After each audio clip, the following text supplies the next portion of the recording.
सोचिए, 70 के दशक की मुंबई, वो शहर जो सपनों से बनता था और सपनों से ही टूटता भी था।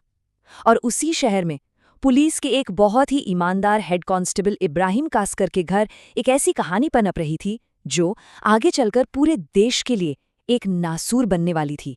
तो चलिए, आज इतिहास के पन्ने पलटते हैं और देखते हैं कि कैसे एक पुलिस वाले का बेटा पहले मुंबई के अंडरवर्ल्ड का बेताज बादशाह बना और फिर देश का सबसे बड़ा दुश्मन। इस पूरी कहानी को हम 4 हिस्सों में समझेंगे। पहले, कैसे एक छोटे मोटे चोर से उसने अपनी खूंखार गैंग बनाई, फिर दुबई से उसने अपना साम्राज्य कैसे चलाया, और आखिर में वो उस शैतान में कैसे बदला जिसने अपने ही देश को धोखा दे दिया। तो कहानी शुरू होती है 70s की मुंबई से। इब्राहिम कास्कर का बेटा दाऊद, उसकी आंखों में ना स्कूल की किताबों के अक्षर नहीं थे, बल्कि उन गैंगस्टरों की चमक थी जिनके बस एक इशारे पर पूरे शहर की धड़कनें रुक जाती थीं। और अपने इस सपने को हकीकत में बदलने के लिए सिर्फ 20 साल के दाऊद ने उस वक्त के सबसे बड़े खिलाड़ी करीम लाला का पठान गैंग ज्वाइन कर लिया। करीम लाला, वो नाम जिसे सुनकर पूरी मुंबई कांप उठती थी।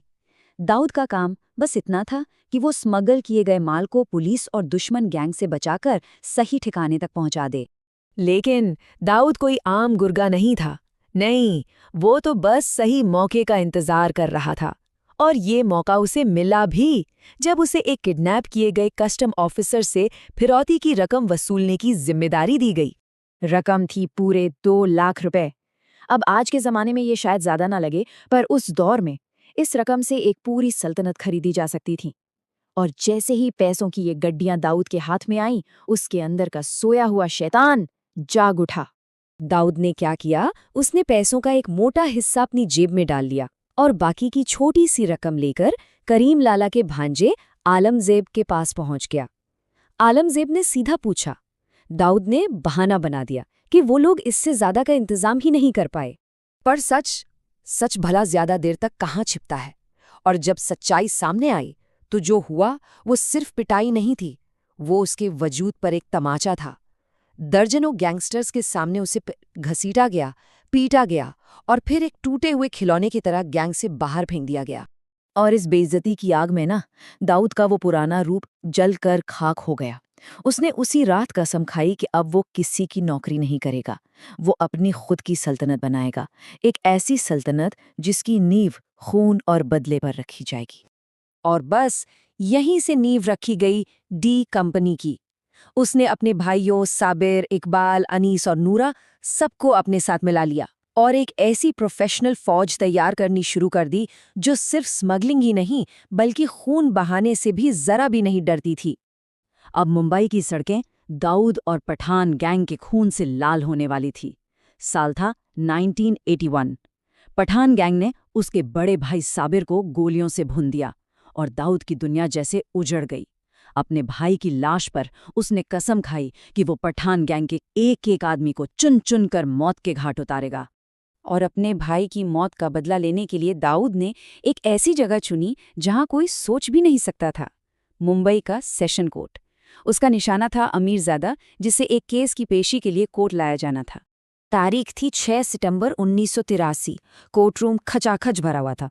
तभी एक दुबला पतला सा लड़का डेविड परदेसी कटघरे के पास पहुंचा और अमीरजादा से बोला, और इसके बाद पलक झपकते ही उसने रिवॉल्वर निकाली और जज के ठीक सामने अमीरजादा के सीने में गोलियां उतार दी।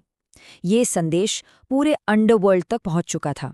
इस मर्डर के बाद पुलिस का फंदा कसने लगा तो 1985 में दाऊद हमेशा के लिए भारत से भागकर दुबई पहुंच गया।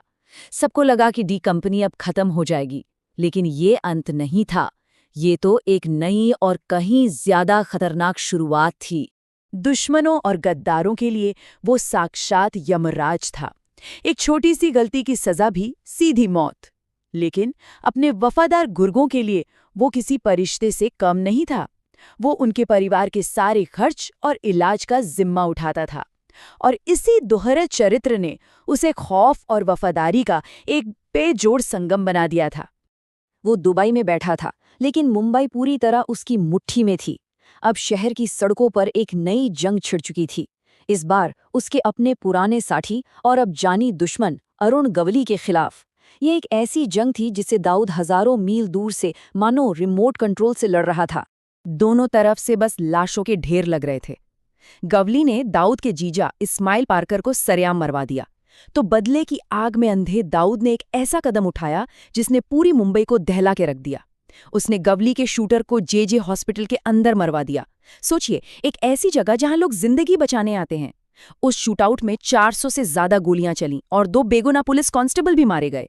और फिर आया दाऊद की जिंदगी का आखिरी और सबसे खतरनाक मोड़। साल 1992। बाबरी मस्जिद विध्वंस के बाद जब पूरे देश में दंगे भड़के, तो इस नफरत की आग ने उसे हमेशा के लिए बदल दिया। पाकिस्तान की खुफिया एजेंसी ISI ने इस नफरत की आग में अपना फायदा देखा। उन्होंने दाऊद को एक ऐसा ऑफर दिया जिसे वो ठुकरा ही नहीं सकता था। पूरी दुनिया में उसके काले कारोबार की सुरक्षा और उसको बढ़ाने का वादा, और बदले में उन्हें सिर्फ एक चीज चाहिए थी, दाऊद का स्मगलिंग नेटवर्क, जिसके जरिए वो भारत में मौत का सामान भेज सकें। और दाऊद मान गया। उसने अपने ही देश का सौदा कर लिया। गुजरात, महाराष्ट्र के समुद्री तटों से हथियारों और RDX की खेप भारत में उतरनी शुरू हो गई। और फिर आया वो काला दिन, 12 मार्च 1993। उस दिन एक के बाद एक 12 बम धमाकों ने मुंबई को जैसे खंडर में बदल दिया। Bombay stock exchange, Air India building, Zaveri Bazaar, हर तरफ सिर्फ खून, चीखें और काला धुआं था। ये हमला दाऊद के नेटवर्क ने ISI से मिले RDX का इस्तेमाल करके किया था। इन धमाकों में 257 से ज्यादा बेगुनाह लोग मारे गए और हजारों लोग जिंदगी भर के लिए अपाहिज हो गए। वो दाऊद, जो कल तक सिर्फ एक स्मगलर था, अब भारत का सबसे बड़ा और मोस्ट वांटेड आतंकवादी बन चुका था। और आज दाऊद इब्राहिम पाकिस्तान की सेना और ISI की कड़ी सुरक्षा में कराची में कहीं छिपा हुआ है, और वहीं से वो आज भी अपने आतंकी ऑपरेशंस को अंजाम देता है। तो दाऊद की ये कहानी आखिर में एक सवाल छोड़ जाती है कि कैसे एक पुलिस वाले का बेटा, जो कभी मुंबई की गलियों में एक छोटा-मोटा गुंडा हुआ करता था, आखिरकार एक पूरे देश के लिए दहशत का सबसे बड़ा प्रतीक बन गया।